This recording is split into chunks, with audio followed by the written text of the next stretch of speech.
Hey there, everyone. Drew Goldfarb from DGPicks.com. We're talking about 4 MLB games today, breaking them up into pairs where there's some similar value on each of these games. We're going to start with the Padres and Reds and the Braves and Cubs. Identical money lines across these two games. The home team a plus 102 underdog in both cases. Also in both cases, ESPN Analytics computer models say that the home team has about a 55% chance to win this game. So some plus EV value on both the Reds and the Cubs. Now, on the surface, you would look at this as I do and say, okay, Atlanta and San Diego should win these games. These lines seem like there's some value on that side.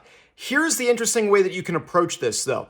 If you're going to bet even bets on both of these games, you're going to have to go 2 for 2, taking the Padres and the Braves in order to make money of any kind, even break even, because if you bet $120 on the Padres and the Braves and only one of them wins, you're going to be down $20 at the end of the day. If both win, obviously, you would be up $200 using those betting amounts.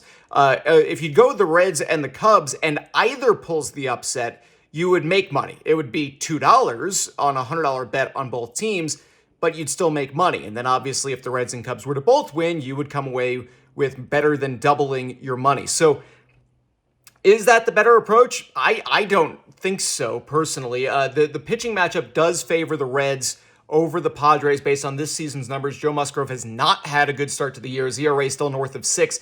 His whip almost a half of a hit or walk higher per inning than Andrew Abbott for Cincinnati. On the other side, what jumps out at me is the totals line being set to 11. It's at Wrigley Field.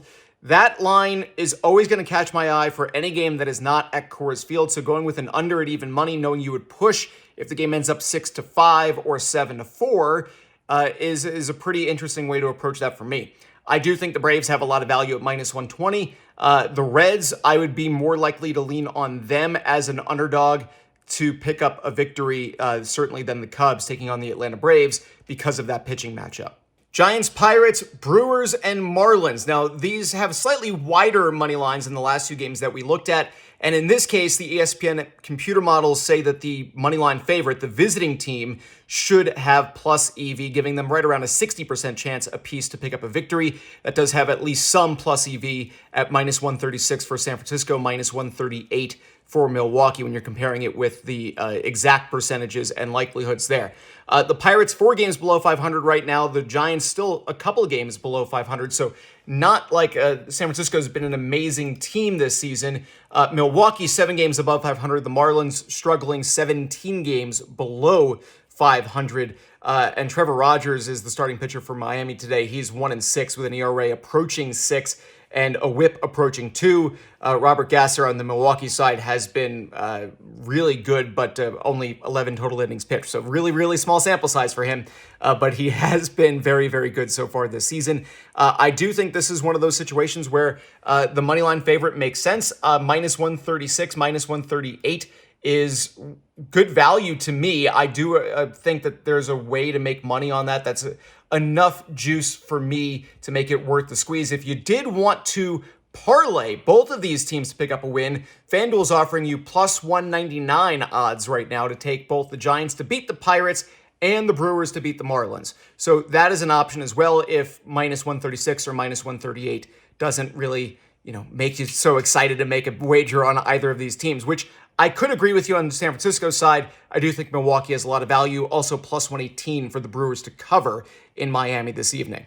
Let me know in the comments below which of these teams you agree with my analysis on, and if you're picking against some of my analysis as well. Let me know down in the comments below. Make sure you begin your free 7-day trial of DGPicks.com. Also available at patreon.com/Drew Goldfarb, where we've got picks, tips, analysis, and more going live throughout the week, throughout the month, throughout the year. We've talked the NHL Game 7. We were correct across the board on that one yesterday. We've also going to be talking about the Eastern and Western Conference Final coming up this week, as well as maybe a little AEW going into the weekend Double or Nothing pay-per-view coming up Sunday in Las Vegas, and I will be attending that one. So again, tell me in the comments below who you're picking for today's MLB games, and I'll see you next time.